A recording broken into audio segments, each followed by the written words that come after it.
압도적 재미 매불쇼. 지금 이 사태를 철학적으로 살펴보도록 하겠습니다. 지금 함께 하시죠. 철학. 네, 정말 오랜만에 함께 합니다. 박구영 교수님 어서 오십시오. 네, 안녕하세요. 박구영입니다. 네, 오랜만에 뵙습니다. 다 됐다 싶으면은 또 큰 위기가 오고 네. 다 됐다 싶으면 엄청난 위기가 닥치고 그것의 계속된 반복입니다. 그러게요. 참 정서적으로도 너무 힘들고 진짜 죽겠어요. 정말 고통스럽고 괴롭습니다. 네. 지금 이게 최전선에서 계신 우리 최호 씨 같은 분도 힘들 거예요. 특히 또 의원들도 힘들고 그럴 건데 지금은 사실은 전방 후방이 없는 총력전이 시작된 거예요. 그래서 네. 국민 모두가 저 실개천 골목길까지 모두가 힘든 상황이니까 서로가 서로에게 위로가 되는 시간이 필요한 것 같아요. 서로의 힘이 돼야 됩니다. 네. 함께 같이 가야 되죠. 그렇습니다. 네. 같은 생각을 갖고 같은 목소리를 내고 네. 같은 곳을 지향하는 사람들끼리는 네, 그렇습니다. 속상하더라도 좀 비난을 안 했으면 좋겠는데 네. 이게 힘들 때마다 항상 비난은 그쪽으로 가더라고요. 맞아요. 참 희한해. 네, 절실할 때 그런 경향이 있는데 네. 절실할 때일수록 쪼개지면 안 된다. 그 절실함이 우리 편의 선명성을 강요하면 안 되거든요. 네. 같이 간다는 게 중요한 거지. 그렇습니다. 연대가 중요한 거지 누가 더 선명하냐 중요한 게 아니에요. 예. 사실은 지금 후위가 중요하거든요. 후위가 무너지면 다 무너지는 거예요. 네. 그러니까 선명성은 선명성대로 전방에 있는 사람들이 하는 거고 네. 대부분은 지금 후위를 잘 지켜나가면서 다져나가면서 가야 되니까 이때는 선명성보다 연대가 중요하다. 너무 좋은 말씀이었습니다. 선명성보다는 연대. 선명성을 강조하면서 자기 기준에 맞지 않으면 다 비난하는 그런 분위기가 그런 분도 또 있어야 돼. 조성돼. 있긴 있어야 근데 되는데. 그런 분들도 저는 비난 안 있어야 합니다. 돼요. 그런 분도 예, 있어야 예. 돼요. 예, 예. 그런 분들도 저는 비판 안 해요. 그렇죠. 예. 예. 하지만 최욱 씨는 그 역할을 하는 게 아니거든요. 지금 여기는 플랫폼이잖아요. 의견의 플랫폼. 네. 그러니까 우리 편의 모든 의견들이 결집될 수 있는 곳이기 때문에 맞습니다. 최욱 씨는 여기서 마지노선이 돼야지 네. 선명성을 내세우는 MC가 되면 안 되잖아요. 그렇습니다. 당연한 이거 거잖아요. 좋다. 예. 아유, 항상 네. 가슴에 새기겠습니다. 예.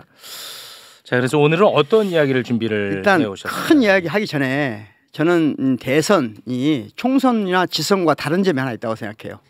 대선은 제가 지금까지 뭐 오랜 많은 경험을 한 건 아니지만 대선은 총선이나 지선처럼 똑같이 권력을 향한 대결이기도 하지만 가장 중요한 건 뭐냐면 대선은 국민들이 예술가적 상상력을 발휘하는 것이거든요. 그러니까 대선은 국민들의 예술가적 상상력에 권력을 부여하는 기간이에요.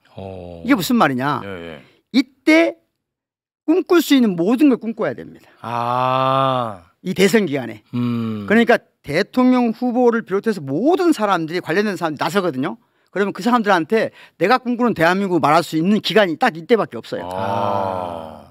예? 그런데 지금 이 조희제 때문에 어떻게 됐냐? 예술가적 상상력에 권력을 부여해야 될 이 시점에 형사적 상상력, 맞아. 범죄자를 추적하는 형사적 상상력에 권력을 부여하는. 그래서 대한민국이 장기적으로 보면 엄청난 손실이에요, 이것이. 진짜 어마어마한 맞네. 손실.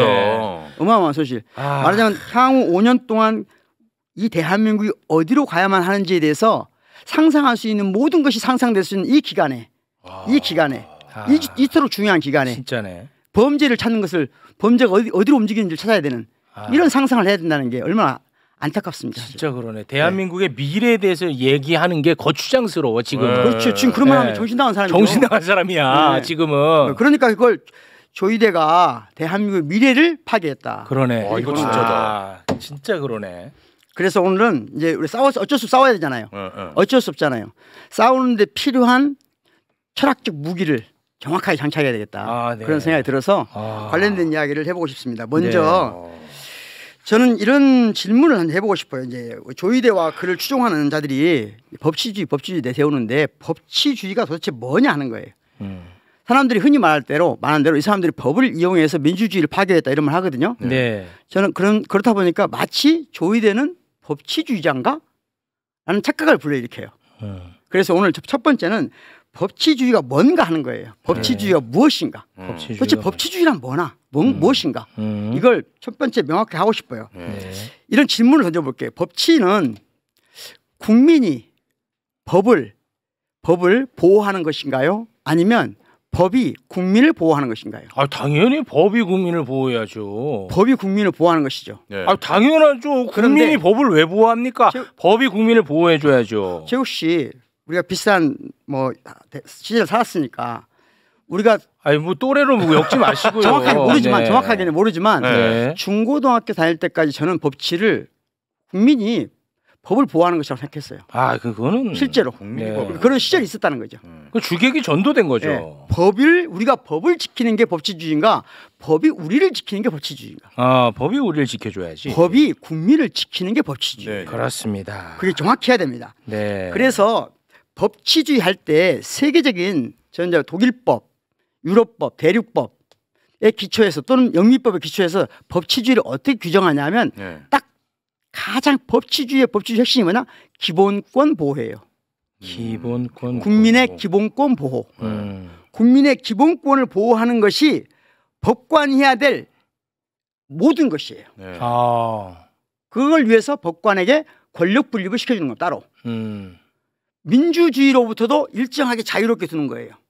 민주적 권력으로부터 법관을 떼어내서 당신들은 국민의 기본권, 인권을 보호해야 되니까 당신은 선거로부터 자유롭게 해줄게. 아. 선거와 관계없이 해줄게. 아. 대중들의 인기로부터 자유롭게 해줄게. 예. 아, 그래서 선출직이 아니군요. 선출직이 아니고 당신들 나름대로 논리에 따라서 당신들 뽑아줄 테니까 당신들이 해야 될 가장 중요한 건 뭐라고? 기본권 보호. 국민의 기본권. 이 기본권 중에서도 인권이에요. 인권. 그러니까 기본권은 주권과 인권은 나뉘는데 예. 인권을 보호하는 게 모든 것이에요, 이분들의. 너네는 그래서- 그것만 해. 그렇죠. 우리가 흔한 말대로 판사, 검사, 변호사가 있잖아요. 예. 그럼 이들이 가장 핵심한 게 뭘까? 검사는 독일말로 하면 검사는 스타트 안발트라고 해서 국가를 대변한단 말이에요. 국가를 대변한다. 국가를 대변하는 거예요. 네네네. 국가를 대변하는 거예요. 음. 그러면 판사는 독일말로 뭐냐? 리히트인데 영어로 하면 저지죠. 저지인데 이게 뭐냐면 기본권 권리 지킴이란 말이에요. 권리 지킴. 권리를 지킨 사람. 누구의 권리를? 국민. 국민의 권리. 누구로부터? 국가로부터예요.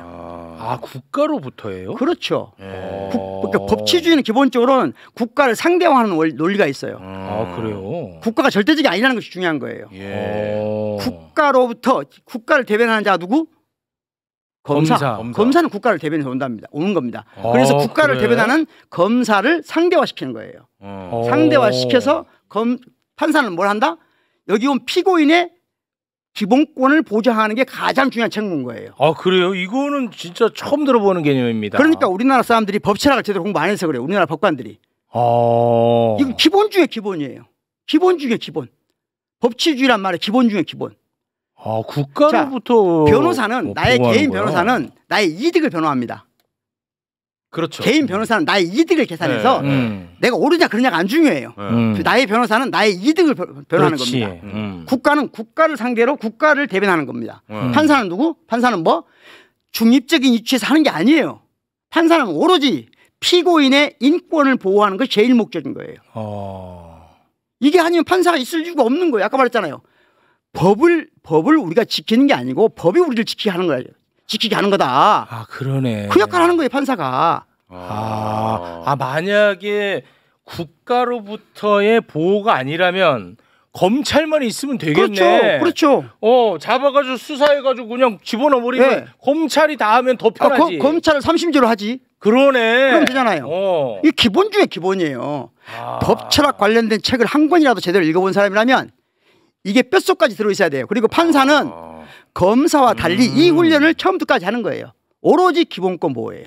국가로부터. 아, 그러네. 판사는 그래서 민주주의로부터 자유롭게 하는 거다니까요. 왜냐하면 민주주의가 때로 개인의 인권을 침해할 수가 있거든요. 그런 사례는 많이 있을 수가 있어요. 예를 들면 극단적인 사례를 들어볼게요. 어떤 흉악범이 나타났어요. 아주 나쁜 사람이 나타났어요. 그럼 국민들이 이 사람 죽이라 하거든요. 죽이라 할 때도 악마가 나타났어도 누구는 법관은 이 악마의 기본권을 보호하는 게 책무인 거예요. 그 악마성을 부각시키는 건 검찰이 하면 되는 거고. 그렇죠. 그러니까 국민의 기본권을 보호하는 것, 즉 인권을 보호하는 것이 가장 기초 중에 기초예요. 그게 혹시 틀릴까 봐 절차적으로도 조밀하게 해놓는 거예요. 혹시 법관이 잘못된 한 거 할까 봐. 그래서 법관이 흔한 말대로 하면 양심에 따라서 판단해라 할 때 그 양심은 어디를 향한 것이냐? 양심이 공허한 데 있는 게 아니에요. 우리나라 법관들 까딱하면 얘기하잖아요. 헌법 103조 양심에 따라 판정한다. 네. 헌법과 법률에 의해서 양심에 따라 판정한다 할 때 헌법과 법률을 기초로 하되 국민의 기본권을 지키는 쪽으로 양심이 움직여야 되는 거예요. 양심이 그냥 공중에 떠 있는, 예를 들면 진공 상태에 떠 있는 게 아니란 말이에요. 예. 양심이 똑같은 양심을 가지고 있어 다른 판단할 수 있잖아요. 그렇죠. 똑같은 양심인데. 그러니까 그 양심이 어디에 기반을 둬야 된다? 국민의 기본권을 보호하는, 인권을 보호하는 데 해야 된다. 그런데 이번 조희대의 판단은 피고인 이재명의 인권에 대해서 단 한치도 고려하지 않았어요. 그가 그래야 누릴 수 있는 모든 것을 박탈한 겁니다. 피고인 피고인 이재명에 대해서. 피고인 이재명이 누릴 수 있는 모든 기본권을 빼앗은 거예요. 그렇기 때문에 이것은 법치 자체를 붕괴시킨 것이다. 반법치 정도가 아니고 법치의 근간을 무너뜨리는 거예요. 대법원이. 이제 알았다. 그것도 10인이나 돼서. 이제 알았어. 더군다나 우리가 흔한 말대로면 제가 철학과 교수니까 논리학이 우리가 전문이잖아요. 흔한 말대로 사실 판단이 가치 판단이 있어요. 사실 판단만을 대상으로 사실 심의를 하고 대법원은 법률 심의를 하는 건데 사실 심판 어느 정도 할 수 있어요. 대법원이 어느 정도 할 수 있어요. 법률 심판을 위해서. 그런데 아주 쉬운 예를 들어볼게요. 백현동 예만 들어볼게요. 국토부가 공문을 보냈다. 사실 판단 맞죠? 네. 이건 사실 판단이에요. 네. 그런데 국토부가 공문을 보냈는데 나는 그걸 응원으로 이해할 수 있다. 나는 응원이라고 봤다. 국토부의 공문은 응원이다 나에게. 국토부 공문은 나한테 협박이다. 이게 사실 판단이니까 아닙니까? 그건 사실 판단이 아니고 가치 판단이죠. 그러니까 이건 판단할 수 있어 없어요 법원에서. 법원에서는 판단하면 안 해야 되지. 되는 겁니다. 그렇지. 마치 그 판단은 이제 유권자가 하면 되지. 어제 나는 친구와 술 3병을 마셨습니다. 그 술은 독이었습니다. 한 친구 그랬어요. 한 친구는 그 술은 나한테 약이었어. 그 약이었어 독이었어가 사실 판단이니까 아닙니까? 그건 가치 판단. 그렇잖아요. 네. 이걸 판단할 수 있었어요. 헌법이 판단하면 돼요 안 돼요? 그건 안 돼. 그걸 도덕재판이라고 하는 겁니다. 도덕재판. 현대국가에서 가장 경멸하는 게 도덕재판이에요. 도덕재판은 언제나 마녀재판으로 바뀔 수 있는 거거든요. 그래서 2심에서 그걸 모두 지적한 거예요. 이 핵심이. 2심에서 다 지적했어. 2심이 다 핵심 다 한마디로 말하면 이재명이 한 모든 발언은 사실 판단이 아니다 이 말이에요. 그렇지. 끝났어. 예. 근데 사실 판단 아니라는 사실 판단이래 이 사람들이. 대법원 사람들이.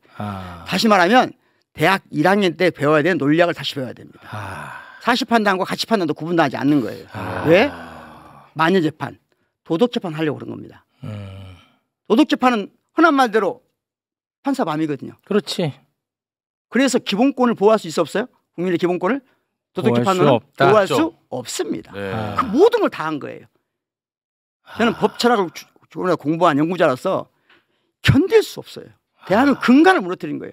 세계 역사에서 법치주의가 지켜왔던 수많은 사람들의 고통과 아픔과 죽음 위에서 쌓아올린 이 법치주의를 근간부터 무너지면서 대법원 판사들이라고 그래요. 그분들이 10분이. 10명이나 돼. 이 나라가 어디로 가려고 하는 겁니까?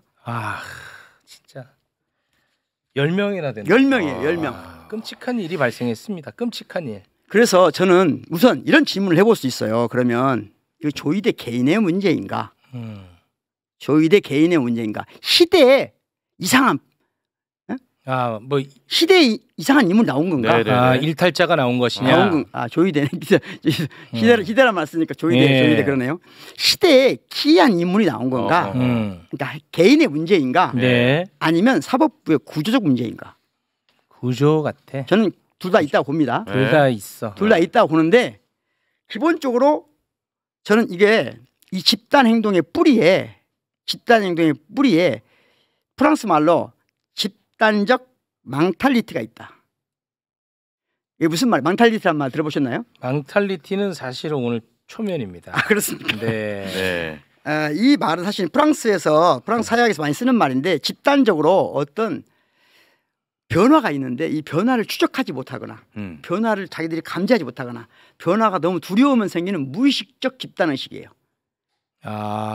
시대를 무의식적. 따라가지 못하는 두려움. 예. 집단의식. 시대가 뭔가 변하고 있는데 자기가 따라가지 못해. 뭔가 자기가 불일치가 있어. 그러니까 시대와 네. 내가 불일치를 익힐 때 개인적으로 느끼는 게 아니고 특정 집단이 집단적으로 망탈리티에 빠지는 거예요. 무의식적 공포와 두려움에 빠지는 거다. 저는 그걸 흔한 말대로 하면 우리 사회 변동과 관련이 있다. 사회 변동이 뭐냐? 우리 사회가 87년 이후로 꾸준히 권위주의 사회를 청산하고 자유주의 사회로 가고 있는데 네. 그 권위주의 사회가 무너져가는 것의 마지막 반란이다 이렇게 봐요. 마지막 반란이다 이들이. 그러면 권위란 말을 다시 한번 잠깐 이분들이 이 권위란 말은 나쁜 건 아니거든요. 근데 네. 권위주의가 된 문제잖아요. 예. 그렇죠. 그러면 권위라고 하는 것은 막스 베버에 따르면 크게 보면 세 가지란 말이에요. 세 가지. 첫 번째는 세 가지인데 첫 번째는 뭐냐면 전통적 권위예요. 이런 거거든요. 옛날에 내가 양반이니까 그냥 권위를 갖는 거예요. 네. 그건 사라졌잖아요. 네. 그런데 예를 들면 이런 거거든요. 내가 부모니까 권위를 갖는 거야. 아버지니까 당연히 아버지로서 그냥 권위를 갖는 거예요. 내가 선생님이니까 내가 교수니까 권위를 갖는 거예요. 예. 이런 거 지금 무너졌습니까? 안 무너졌습니까? 그거는 지금 무너지고 있죠. 거의 무너지고 있어요. 거의 무너지고 있죠. 그거 안 무너진다고 생각하는 사람 뭐라고 그래요? 꼰대라 하죠. 꼰대. 이렇게 말하잖아요. 예. 또는 이렇게 말하죠. 나이 먹은 사람이 나이를 먹었다는 이유만으로 권위를 가져. 아하. 가능한가요? 그거는 지금은 네. 쉽지 않죠. 택도 없는 소리죠. 네. 택도 없는 소리죠. 내가 남자라는 이유만으로 권위를 가져. 그럴 수 있나요? 아, 아니요. 그때 좋았. 예?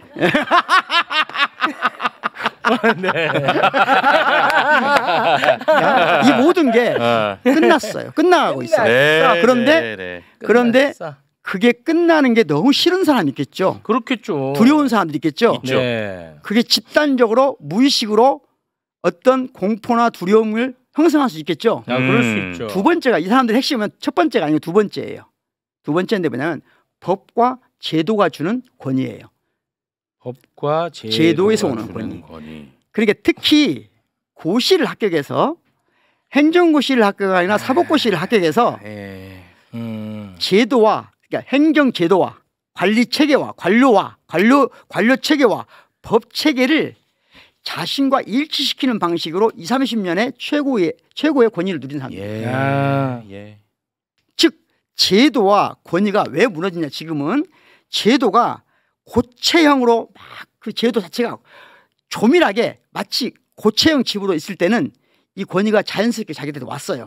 근데 제도가 점점 민주화되면서 물렁물렁해지고 있어요. 아. 액체형으로 되고 있어. 예. 바우만이라는 작가에 따르면 지금부터 바우만에 따르면 이게 점점 액체형으로 되고 있어요. 그러면 이 사람도 어떻게 돼요? 제도에서 가졌던 권위가 미끄러져요. 아하. 미끄러지는 것이 견디기 어려운 거예요. 아, 그렇겠지. 예. 미끄러지는 게 견딜 수 없어요. 음. 세 번째는 뭐냐면 카리스마에서 오는 권위거든요. 카리스마는 뭐냐면요. 내가 그냥 잘난 거예요. 잘난 건데 흔한 말대로 하면 연설도 잘하거나 뭔가 매력적인 거죠. 왜냐하면 최욱 씨도 카리스마 있어요. 아, 그런 거. 카리스마 있죠. 그러니까 방송이 되는 거죠. 예. 카리스마가 없으면 방송이 안 돼요. 예. 막 나무래잖아요. 오는 사람들. 응? 방송 출연자들한테도 막 이색저색해 하고 막. 와. 예. 그쵸. 아, 개꿀이죠. 근데 카리스마가 이들한테는 우리나라에서는 어떻게 생각하냐? 어릴 때부터 항상 1등을 하다 보면 이유 없이 사람들이 이 사람들한테 카리스마를 부여한 나라예요, 우리나라. 아, 외부에서 부여를 해줘. 네.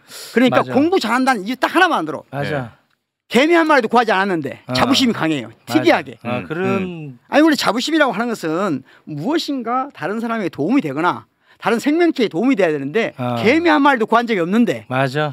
공부 잘했다는 단 하나의 이유만으로 어. 자부심이 뿡뿡 있어. 이게 카리스마가 다 있다고 생각하는 거예요. 그러니까 지가 출세하려고 그냥 공부했는데 네. 그것만으로도 주변에서 아주 그냥 우대해주거든. 그렇지. 예. 같이 떠들어도 걔는 안 맞았잖아. 맞아요. 옛날에. 아. 그렇죠. 이 세 가지가 모든 권위주의가 딱딱 달라붙어 있는 사람들이 지금 현재 대법관 10명이에요. 아. 이 세 가지가 모두. 예. 모두 사실 예. 윤석열이는 최소한 제가 보기에는 아까 1번은 없어요. 전통적 권위. 권위는 없어요 별로. 아, 그게 그 그래요? 사람의 매력이었어요. 나름대로. 아, 그 매력이었어요. 예. 말하자면 뭐 특별히 가진 게 없잖아요. 아, 날 그 막 때부터. 전통적으로 뭔가 누려야 되는 뭐 좀 적은 편이잖아요. 자 그런데 문제는 뭐냐? 대한민국 역사를 보자고요. 제1공화국 때 제1공화국은 대륙법이 들어오는데 일본과 미국의 필터링된 대륙법이에요. 그러니까 우리가 스스로 만든 민주적 법치국가가 아니란 말이에요. 예, 예. 이식된 민주주의, 이식된 법치주의였죠. 음. 그리고 이 공화국 때 잠깐 국민주권을 통해서 새로운 공화국을 만들려고 했는데 예. 누가? 박정희가 5.16 쿠데타를 통해서 음. 3공화국을 열었죠. 네. 3공화국, 그다음에 4공화국 유신헌법, 5공화국 전두환 시대는 뭐냐면 비상입법을 누가 가졌어요? 독재자가 가졌어요. 예. 독재자가 입법권까지 독점한 시절이에요. 행정권과 입법권을. 이때 사법부가 뭐 했죠? 이때 사법부가 이 독재 체제 하에서 거기에 부역한 역할밖에 안 했어요. 예. 단 하나의 역할도, 즉 반법치 국가, 반민주 국가를 극복하는데 사법부가 단 1도 기여한 바가 없어요. 단 1도. 아하. 그렇지. 거기서 온통 왜곡된 반법치 반민주주의 국가 체제 내에서 권위만 가지고 있었다고, 이 사람들. 우리가 그런데 사법부를 그토록 소중하게 여긴 이유는 뭐예요? 지금까지 존중해온 이유는 뭐예요? 아무런 기여도 하지 않은 저들에게 그나마 그래도 법치주의의 마지막 보루라고 생각했기 때문에 그나마 87년 체제 이후에도 믿어온 거 아니에요. 오늘날까지도. 예, 그동안에 예. 권력의 부역만 해왔는데. 그렇게 왔는데. 와. 그리고 1공화국부터 5공화국까지 오로지 권력의 부역밖에 안 했는데 예. 국민이 만든 현재 6공화국 87년 헌법에서 누릴 수 있는 모든 혜택은 이 사람들이 다 누렸어요. 그러면 안 되지. 열받네.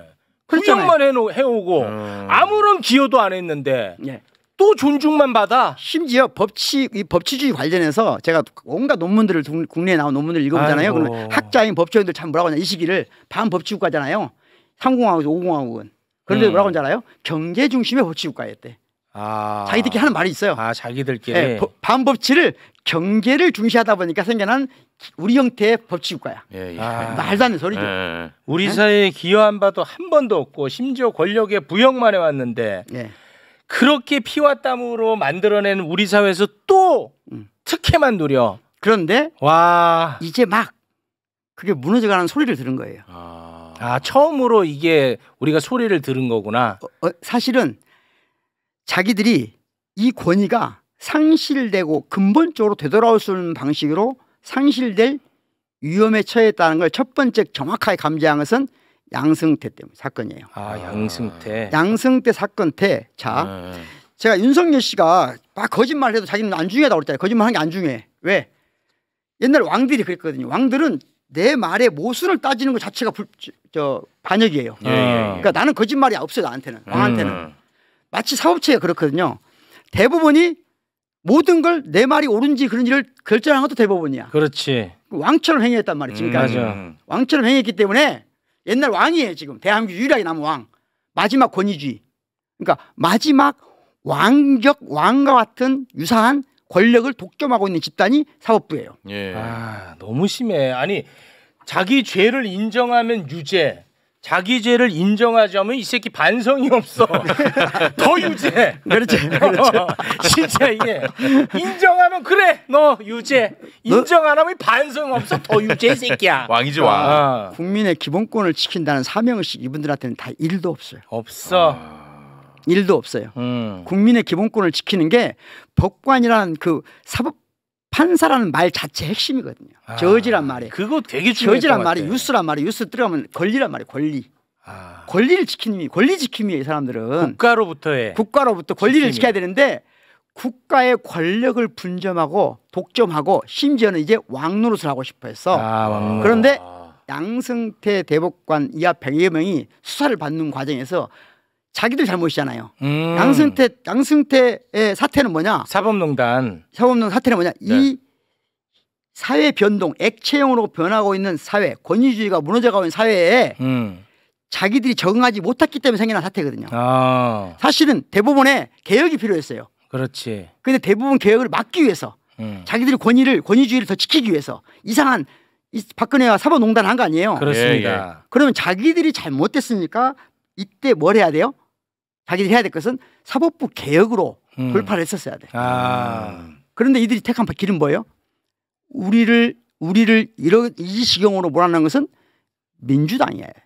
아니야, 그 윤석열이 한 거야. 자기들은 그렇게 생각하고. 그거는 바로 잡아야 돼. 그러니까 그 윤석열이 한 거예요. 그러니까 자기들은 이게 이제 시대가 돌이킬 수 없는 방식으로 가고 있고 자기들이 변화되지 않으면 죽는다고 생각해야 되는데 우리가 이렇게 지금 체면국이고 우리 권위가 무너뜨리게 한 건 누구냐?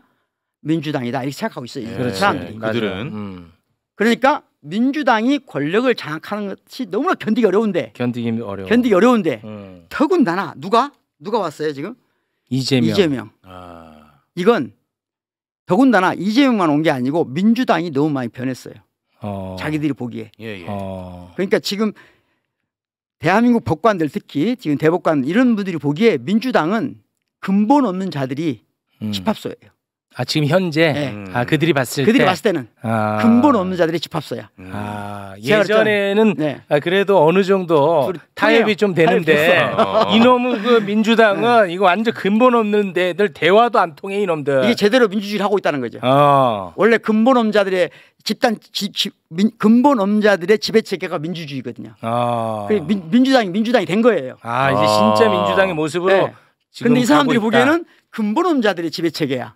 거기 이재명이 대장이야. 그리고 이게 자기들한테는 이제 이들이 권력을 장악하면 양승태 사건보다 훨씬 위험한 사건이 자기들 기다리고 있다는 걸 알아요. 그래서 지금 저들이 이대로 죽을 수 없다. 이대로 죽을 수 없다 해서 방지를 줬다고 보는 거예요. 마지막 몸부림을 쳤다. 몸부림이다. 그러면 우리가 이게 모르겠어. 이재명은 왜? 근데 이재명이 뭐가 들리길래?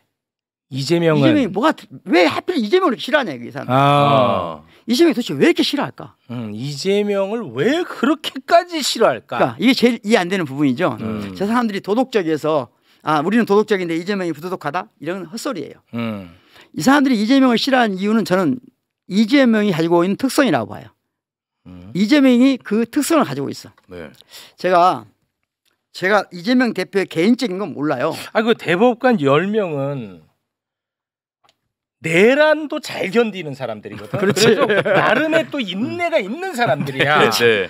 근데 이렇게 인내가 있는 사람들인데 이재명은 왜 이렇게 못 견딜까? 그러니까 이재명 왜 이렇게 못 견딜까? 인내가 나름 있는 사람들이거든. 인내가 있는 사람들이. 네, 그러니까 자기들이 가지고 있는 권위주의의 가장 극단적인 반대편에 있다고 보는 거죠. 권위주의의 가장 반대편 자기들이 봤을 때 자기들을 파괴할 사람을 본 거예요. 위험요소네요. 권위주의를 파괴할 사람으로 왜 그런가 하는 것을 그들은 이론적으로는 또는 합리적으로는 사유는 없어요. 무의식적으로 알고 있다고 생각해요. 강박적으로 알고 있는데 그걸 제가 설명을 하려고 하는 거예요. 와, 이건 다음에 하면 어떨까요? 그럴까요? 왜냐하면 제가 또 오늘 중요한 또 녹화를 왜냐면 하루에 다 하면 여러 개를 하면은 하나도 안 남아. 오늘 여기까지 딱 좋았지. 좋았는데 이게 핵심 아니었어요? 요거 다음에 하면 그래. 근데 아까 그러니까 법치가 뭐다? 법치가 뭐다? 다시 얘기해봐. 너. 국민의 기본권을 보호하는 거. 누구로부터? 국가로부터. 그렇지. 법치는 국가를 상대화하는 거예요. 뭘 절대화하는 거예요? 국민의 기본권을 절대화하는 거예요. 국민의 기본권을. 그렇지. 국민의 기본권을. 범죄자들만 다 때려잡을 것 같으면 검찰만 있으면 돼. 나 이거 오늘 처음 알았어. 그렇잖아. 검찰만. 검찰이 때려잡고 수사하고 검찰이 집어넣으면 얼마나 편하냐. 그 국가를 검찰은 국가의 상대적 가치예요. 그거 좋았어. 그러면 절대적 가치인 국민의 기본권을 보장하는 게 누구다? 판사다. 법관이에요. 그래서 검사는 행정부 안에 국가 안에 있는 거예요. 국가 행정체계 안에 있는 거예요. 사법부는 독립돼 있고. 그렇지. 사법부는 심지어 민주주의로부터 독립돼 있어요. 왜? 기본권을 지켜야 되니까. 이 중대한 걸 잊어버리면 안 된다. 그래. 그러면은 검찰을 준사법기관이다 이렇게 표현하는 거 진짜 잘못된 표현이네. 무식한 소리예요. 그 무식한 소리야. 공부가 전혀 안 되는 사람들. 공부가 안 돼. 그런 생들이 변호사 시험 다니는 게 한심하지. 기초가 안 되는 친구. 검찰을 준사법기관 이따위 표현을 쓰는 거는 진짜 한심한 거네. 정우 씨가 그 말 할 때마다 지금 내한테 오늘 한 걸 꼭 가르쳐 주세요.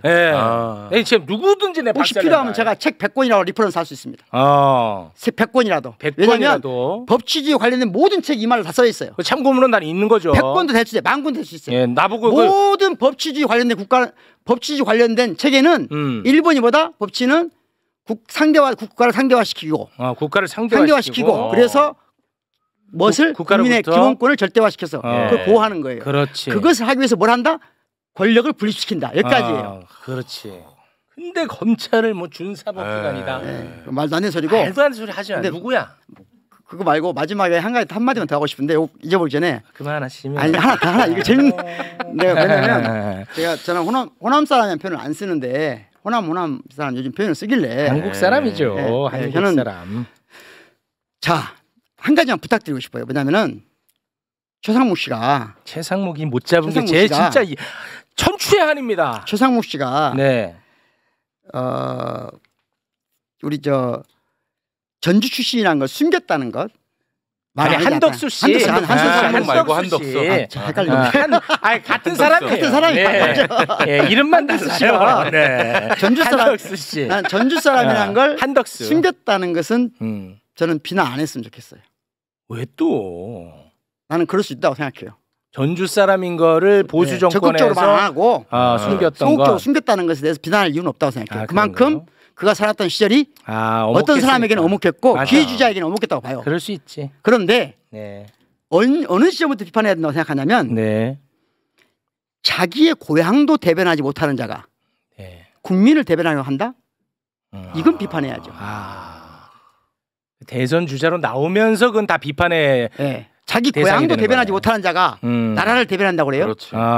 그 지점을 비판해야지. 그렇지. 젊은 시절에 그것은 비판하지 아니라고 생각해요. 비판 지점이 명확해야 된다. 그렇지. 예? 그리고 광주에 와서 5.18 묘지 오기 전에 단 하나만 하면 돼요. 우리는 호남 사람이기 때문에 당신을 지지할 수는 없거든요. 근데 뭐 때문에 지지할 수 있냐? 올 때 윤석열 내란과 전두환의 내란은 같다. 그럼요. 그렇게 말하고 왔어야 되죠. 올라면. 광주에 와서 저도 호남 진짜. 그럼 하려면 저도 그럼 하려면 뭐라고 한다? 전두환과 윤석열이 같은 사람이고 나는 그들과 싸우겠습니다. 그러네. 그리고 광주로 와야죠. 근데 그 말 안 하고 와서 그 말을 할 수가 없는 입장이죠. 그럼 오지 말아야죠. 본인 입장 자체가 조용히 오거나 새벽에 몰래 혼자 오거나. 그렇지. 광주에 왔으면 전두환의 내란과 윤석열의 내란은 같은 것입니다. 그렇죠. 그 말 공식적으로 선언하면 돼요. 이 문제 삼고자 왔습니다. 그러면 그 사람이 첫 번째 지역으로 광주에 오는 것은 진정성을 어느 정도 이해할 수 있죠. 근데 그 말 하지 않고 지금 온 것은 광주를 이용하겠다는 말이잖아요. 그렇지. 다시 아무것도 하지 않은 자가. 맞아. 단 한 번도 단 한순간도 그들과 그 아픔과 고통을 함께하지 않은 자가 지금 이용하겠다 온 거잖아요. 맞습니다. 그러면 안 되지. 그래서 그러면 사람이 아니죠. 그러니까 광주 사태라고 표현하잖아요. 그러면 사람이 아니라니까. 준사법기관 발언자는 심우정으로 지금 나타나고 있습니다. 심우정. 다 엉망이에요. 심우정 또 이렇게 만나네. 심우정. 준사법기관의 발언자 심우정으로 지금 나타나고 있는 상황입니다. 제가 오늘부로 그러니까 법치란 뭐다? 이건 좀 명확했습니다. 그거는 대한민국 사회가. 대한민국 사회가 법치에 대한 최욱 씨가 그걸 계속 퍼뜨렸으면 좋겠습니다. 알겠습니다. 자, 그럼 오늘은 진짜 좋다. 오늘 너무 좋았어. 오늘 좋았어. 네네. 참 매불쇼가 조금만 더 영향이 있었으면 어땠을까 하는 아쉬움이 항상 듭니다. 이런 얘기를 많은 사람들이 좀 알면 그래도 조금 더 좋은 세상이 되지 않을까 하는 좀 아쉬움이 있지만 그래도 최욱 씨가 즐겁게 해주니까 고맙습니다. 제가 5월 1일 제 모습을 생각하면 너무 부끄러워가지고 조금 애써 밝게 하고 있습니다. 계속 보고 있었습니다. 솔직히 좀 멋 없었잖아요. 제가. 아니요. 그게 그때 대한민국 사람들의 대변이에요. 제가 좀 멋 없었던 것 같습니다. 대한민국 사람들이 그건 맞는데 진행자는 또 정신 부여잡고 가야 되는 게 있잖아요. 맞아. 너 진짜 그래도 냉정하네. 다음에 냉정하네. 난 진짜 그렇게 갈 줄 몰랐어. 네, 맞아. 좋아. 냉정하네. 맞아. 나 인정해. 나 인정하고 동의해. 네, 알겠습니다. 자, 오늘 방송은 정말 많은 분들이 좀 보셨으면 좋겠다는 생각이 듭니다. 박구영 교수님과는 오늘 여기서 마무리 짓고요. 다음 주는 오늘 못한 이야기 또 나누면 좋을 것 같습니다. 지금까지 박구용 교수님이었습니다. 대단히 고맙습니다. 고맙습니다. 박구영.